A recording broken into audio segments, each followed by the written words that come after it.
at the Center for Environmental and Climate Science.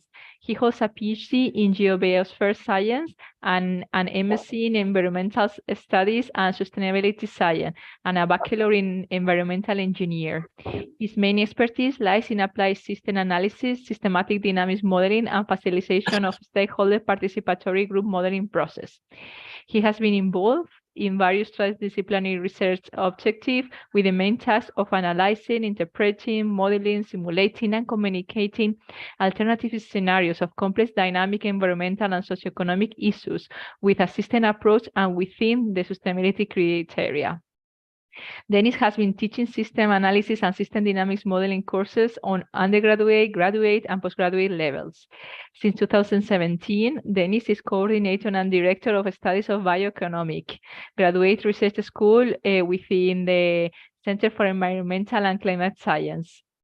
He's a Donella Meadows Fellow and member of the Balaton Group, also known as International Network of Resource Information Centers. Okay.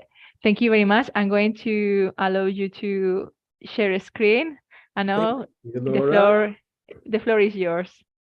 Thanks very much. And hi, everybody. I hope you can all see my screen now in presentation mode now. Good. Thanks very much for the nice introduction. My today's talk is about the food systems approach.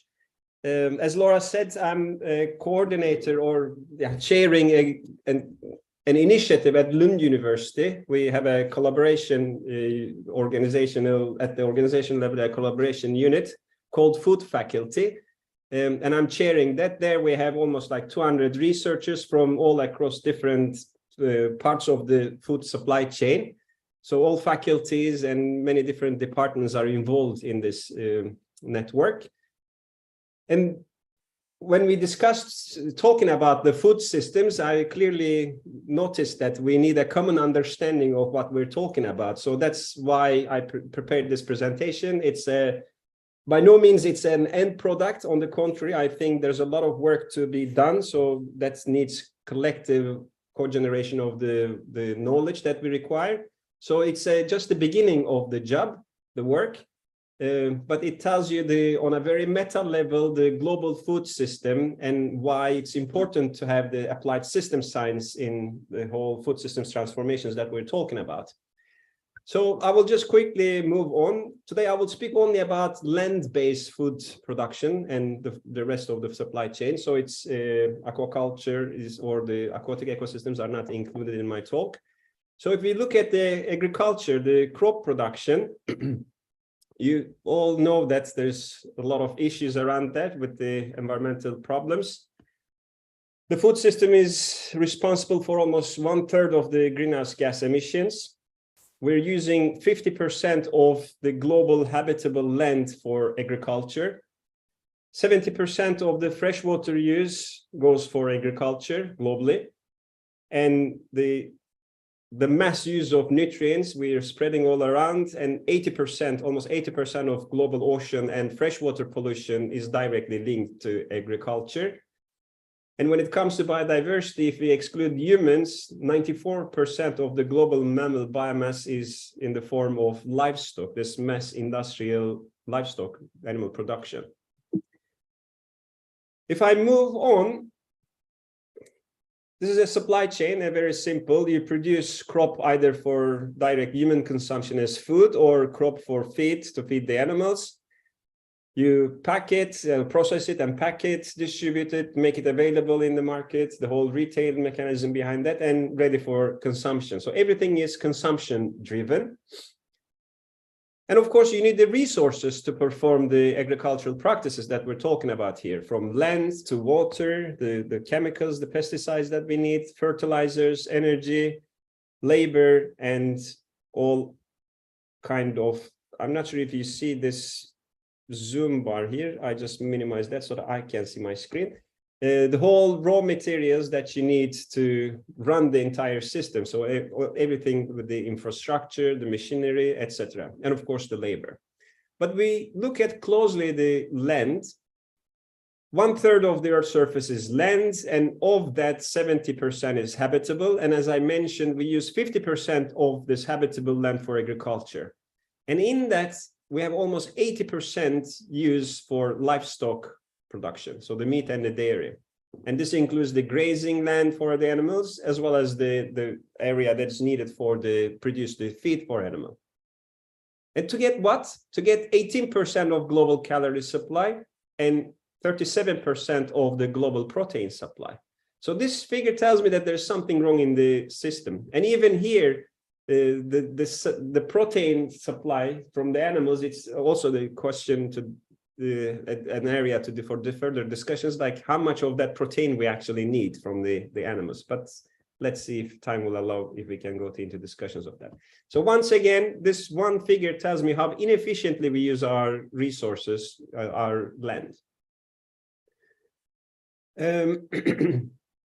Same thing with water, the amount of water used in agriculture and how much we actually extract, the dark green bars you see here, and how much final consumption we use, and the excess, the gray zone that you see is how excess water is not very well utilized, so it's waste basically.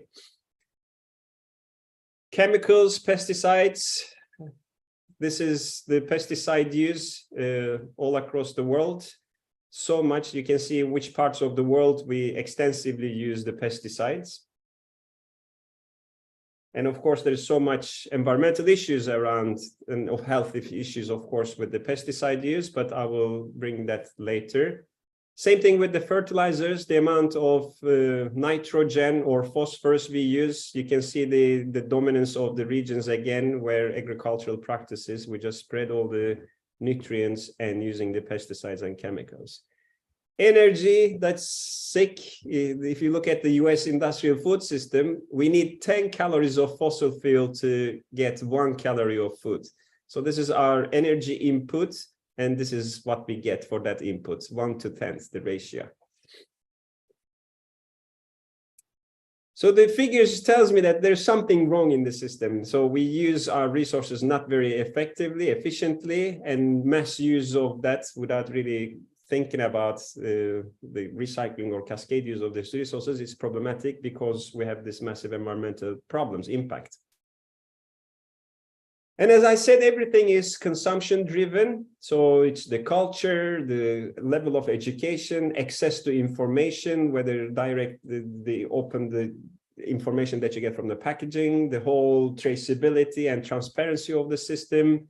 Of course, not to mention the whole global population, ever-growing population, and not only the total growing world population, but increased world per capita consumptions as well, with changes in their lifestyles, with access to much more resources. Like we try to change our diets and then eating more meat, for instance, and that, of course, drives the whole system in a very wrong way.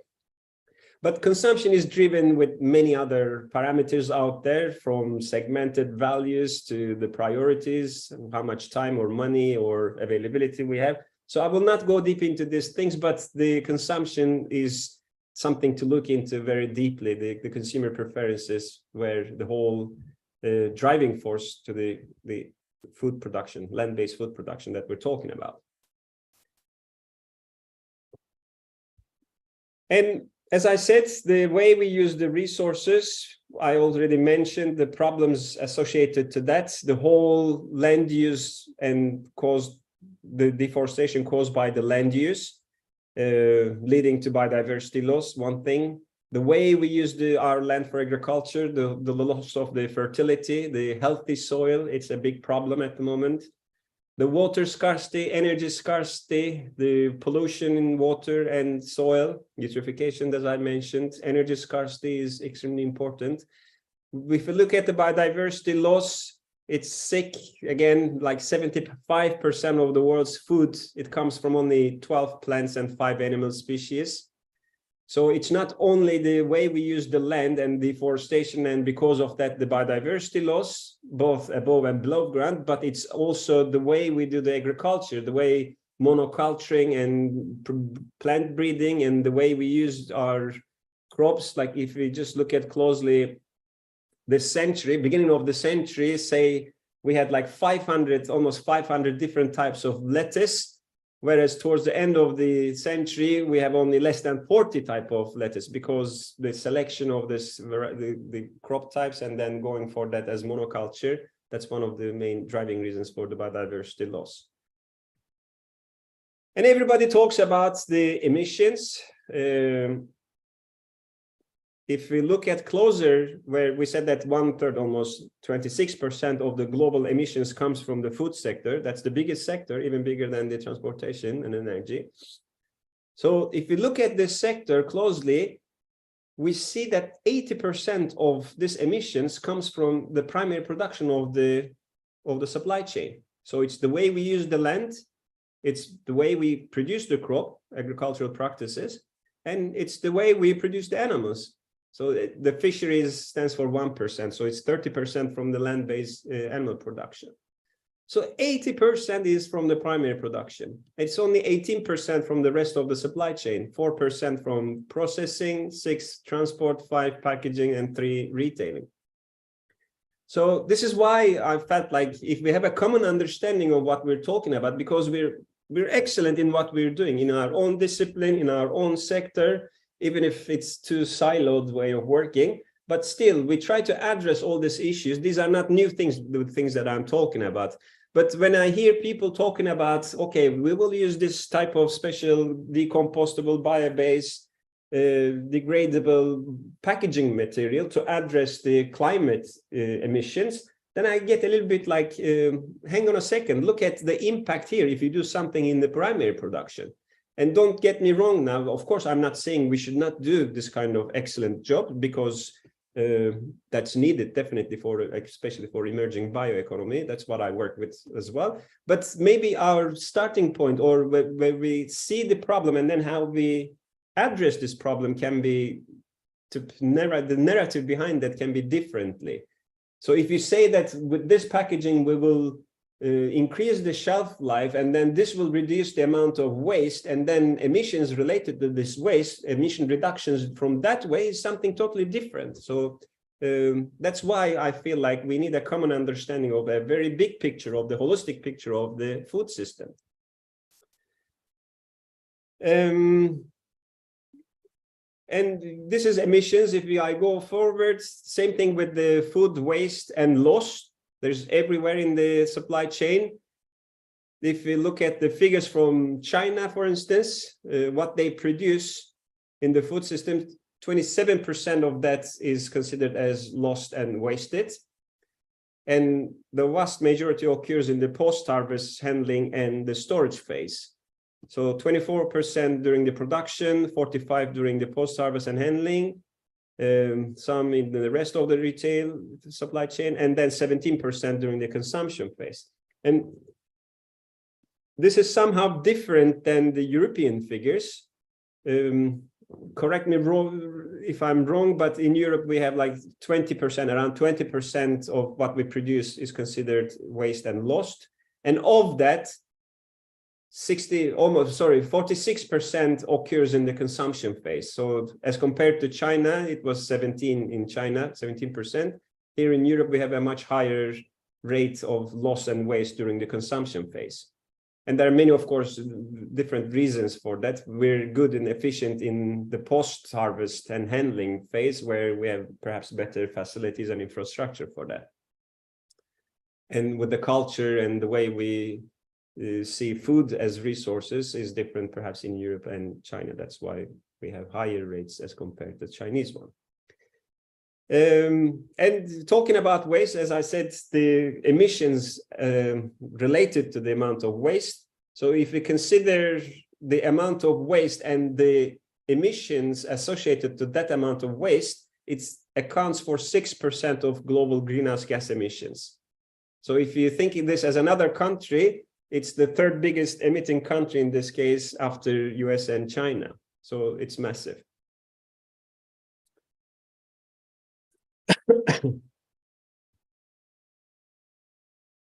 And of course, so far I only spoke about the environmental issues around the food sector, but it's much more than that. The whole socioeconomic dimension, starting from the labor scarcity, like I need to double check these figures, but I've heard that 700 farms are closing down every day in Europe nowadays.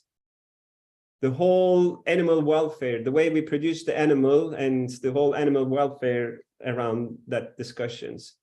The global food inequity, the food security issues. It's like we produce the foods, make it available in the market is something, but making it accessible is totally a different thing. So I think we still have issues here. If you look at the figures again, globally, we have 750 million people who are in severely food insecure zone. And that means like they don't have an adequate access to food, and some people going days without food. And another 2 billion people who are in this to moderate to severe zone. So availability to sufficient and safe nutritious food is under discussion. So there's uncertainty around that. So there is a lot of socioeconomic issues around the food system, the existing food system that we have created. And everything, of course, is related to health, what we eat, what we consume. This nutritious, available food that we're talking about is a part of our health. Globally, again, we have more than 800 million people who are undernourished, and most of them in Asia and 1/3 in Africa. And yet we have another like 2 billion people who are overweighted and obese, another almost 500 million people who have experiencing diabetic problems. And the cost of that is unbelievable to the health sector. So we're doing something wrong. The way we produce, the way we process, the way we consume foods, there are some certain problematic areas that we need to look at closely.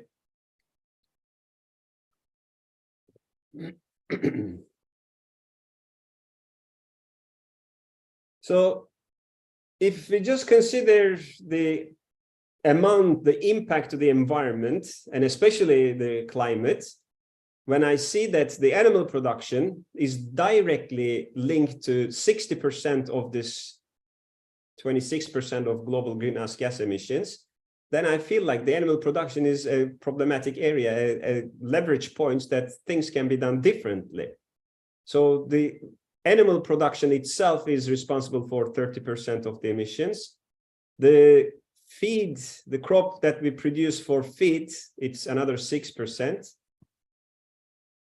And the land use change itself due to emissions from cultivated organic soils or the savanna burning for agriculture purposes, it's like another 6%.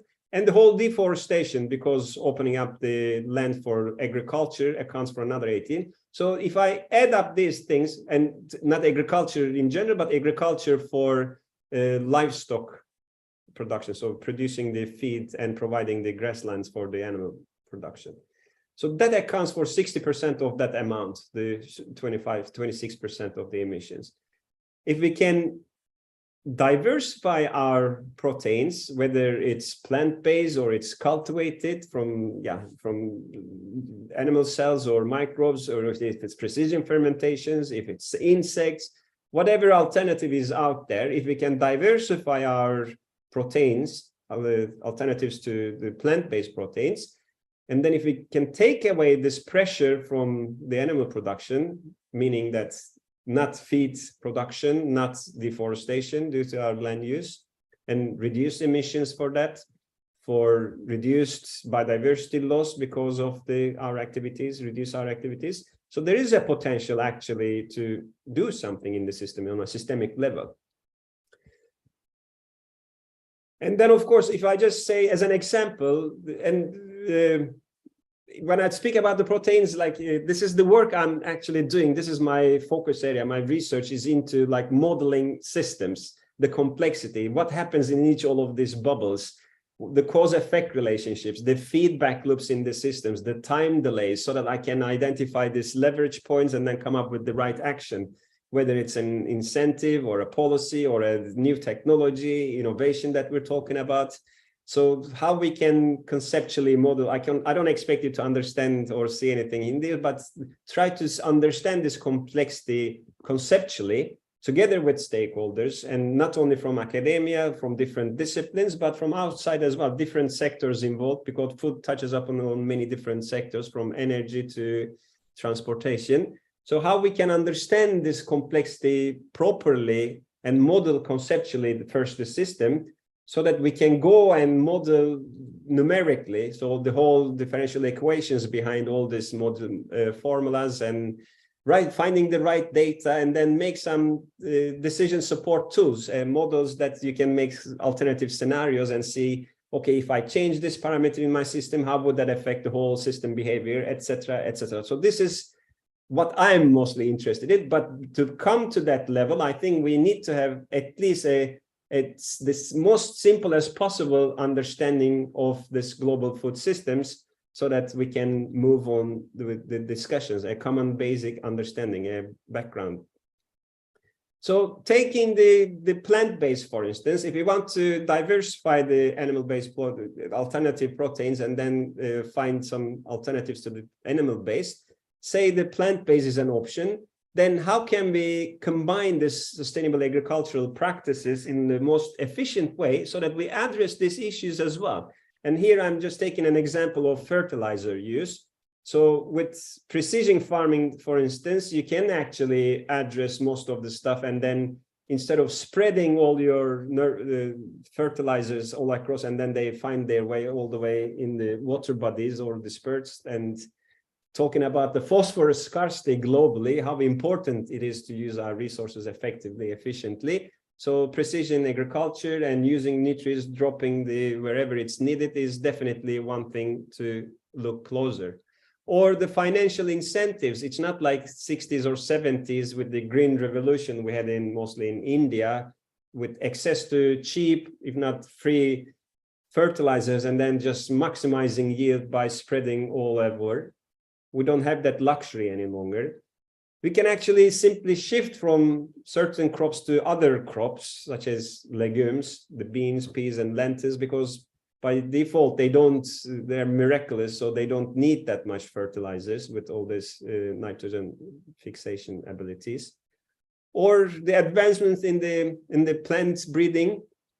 It's amazing. I was in a workshop just a couple of days ago, how they can actually address much of the issues. And then, of course, public acceptance is another issue to look closer there. But technically, there's so much is happening on that end to minimize, in this case, specifically the fertilizer need.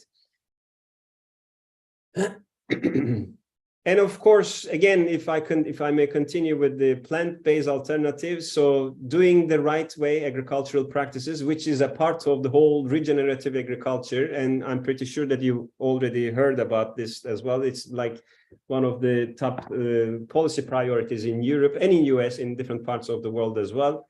So how we can do different types of regenerative agricultural practices, such as no-till or crop rotations, crop covering, using compost, not using synthetic fertilizers, the whole integration of the animal. So it's not that we just stop using consuming animal, and then do other forms of proteins. No, I mean, we need animals in our ecosystems, because we need to get that nutrient back from it's closing the loop. The circular bioeconomy comes in there. So if you do it right, there is potential to have, of course, part of our protein demand from the animals. And of course, how to link into agroforestry. So there's a variety of different practices out there to perform agriculture in a much more regenerative way. And with that, you can actually address much of the problems that I already mentioned, the healthy soil, water problems with scarcity, and the amounts of not only amount, but the quality of the water as well. The whole biodiversity above and below ground, using agricultural lands for carbon sequestration. So not only improve the soil quality, but at the same time addressing the emission issues. And of course, on a very broader level, the whole farmer's livelihood. I will not go deep in all these things.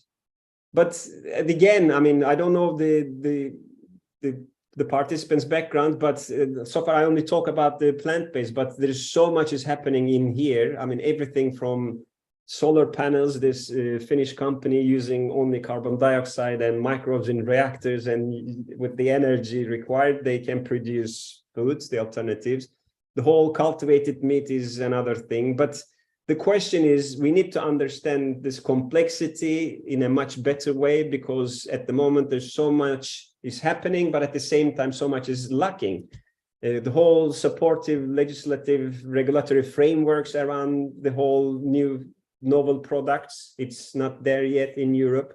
That's why much of the startups or the new companies they establish in Singapore or in US. I tried to check the time as well. It's approaching half an hour now. But Laura, can you help me? Like, shall we have discussions or questions? Because I can speak a lot. Yeah. So first, you to thank all the explanation. I have loved to see all the problematic in terms of percentage and at a glance, and also I like how everything is connected. No, that's why I feel sometimes it's not an easy solution, but it has to be all in a chain. And as a sensory and consumer scientist, I love that you mentioned that consumers have a special place and they are one of the key actors for a more effective change. So I don't know if someone that is connected wants to do a question, wants to ask something. If not, I can start. You just have to raise the hand or to write in the chat, and I will pass the question. Okay, so meanwhile, I can start. I have also I'm very interested to understand a little bit, during the progression where we lost the variety of our vegetable sources. I thought that was for efficiency. I'm only going to cultivate those vegetables, or I'm going to use those animals that are very effective in terms of, I don't know, a production, or so how have we finished being in disagreement with the first objective to be more efficient? How this selection that we made has now contradict our main objective. I mean, that's why I say food systems are complex. It's not that easy. There's no one single bullet that will solve the entire thing. And there's a reason, as you say, we selected those species and then monoculturing of those. It's this mass industrial level food production, because the ever-growing consumption with the global population, I mean, since industrialization, we have exponential increase of 1800. Before that it was below 1 billion, and now we're like 7.6. So in a closed system with limited resources, of course you need to be efficient, and that's why we selected all these species, crop species that can deliver our purposes. But I think the way we use the agriculture to get the biomass that we consume is very inefficient. If we globally we use almost like 60% of the land-based biomass in the form of feed to feed the animals. If we can free up that, some part of that, not feeding the animal and then getting the protein from the meat, which is a very inefficient way of doing that, then we free so much biomass that we can use for other things in the system, which the bioeconomy is all about, like the fine chemicals, lubricants, surfactants, you name it, pharmaceuticals. So one thing is like, do we really need this industrial level animal production? And then, of course, addressing the selection issue again, I think consumption is very important at that end. Now we are so spoiled. We are any part of I mean, we can eat anything, any time of the year that is produced any part of the world. Does this has to be like this? Like, yeah, maybe we have to be retrained, no, in what is for each station. When I was small, I remember like we had oranges now in Valencia, but no later in May, and now we have oranges all the year through. And I wonder, considering the current trends in the companies for the consumer, how feasible do you foresee the change for better? or we are doomed. We cannot do anything. What do you think? It's certainly coming. I mean, I can see, I work a lot with EIT Foods. I'm not sure if you're familiar with that, but I have projects with them, and mostly in capacity building. So try to address the importance of this transformation and the role of different actors in the supply chain. So I work very closely with farmers, SMEs, startups, the food processors, the big food processors. So how can we work collectively and change this thing, because something is wrong? And there are, of course, ways of doing that. That requires new business models. It requires, because they know that as well, things are not right, most of the things that they do. Just a simple example, like this European leading popcorn producer, they work closely with 200 plus farmers, and then they say that if they apply regenerative agricultural practices in their fields the way that they describe, and they will pay extra cents or whatever ton per ton of the maize that they provide. And then with this high quality, maybe the yield even goes down, but it takes time to make the soil healthy, and it takes time. But in the end, the yield is very healthy and quality is really high. So they can communicate this with the consumers. There's a willingness to pay for that. So then the whole system, in a way, de-risks the problems in the system. Because if you just leave the farmers alone and say that, yeah, but shift from the conventional to regenerative agriculture, it doesn't happen so easily. It requires capacity, investment, technology, and they know what they do now. If you ask them to do something else different, with all these uncertainties, there's so much risk involved in that. So that needs to be somehow distributed. Some parties need to take that financial risk. And there comes the role of the big food processors, if they can work with them. If the consumers are involved and generate markets for that with public procurement, for instance, municipalities, if they can be involved. Yeah, policies. Yeah, we need more policies. Yeah. So we see this kind of examples coming, at least the discussions are there. So I see that it will happen, but the question is like how long it will take time.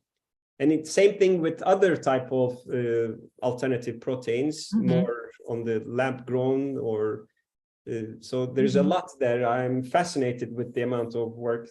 Like just a couple of days ago, we submitted a proposal, the sugar beet leaves, for instance. I mean, in the best case, you feed your animal with as a feed, but so much rich in protein, you can actually extract that protein with fermentation in reactors.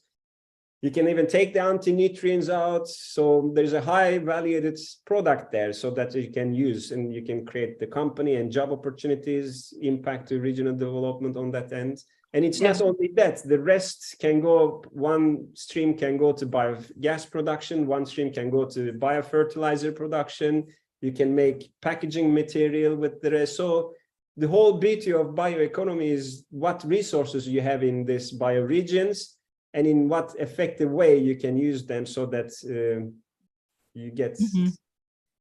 But the question is, I mean, can we have this exponential increase in economy, growth all the time with the limited resources? So the tricky thing is like, how can we get more with less? If we can manage this, and I believe that bioeconomy can produce this opportunity, because we don't need higher volumes to get higher value added and monetary things. So we can do much better with less resources. It's true. And I'm sure that with all the research that this year is going to be generating, we will be able to produce better opportunity and offers to consumers, so they will be more inclined to change. Yeah. Okay, I don't know if someone else have a question. Someone wants to comment or ask?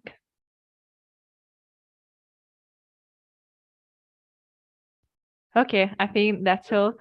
Thank you very much for participating today with us. I know that you have a very busy schedule, so I really appreciate the time. I have loved the presentation, and I'm sure that all attendants have enjoyed it too.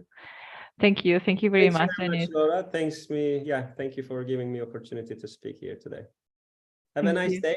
You too. Bye. Bye-bye.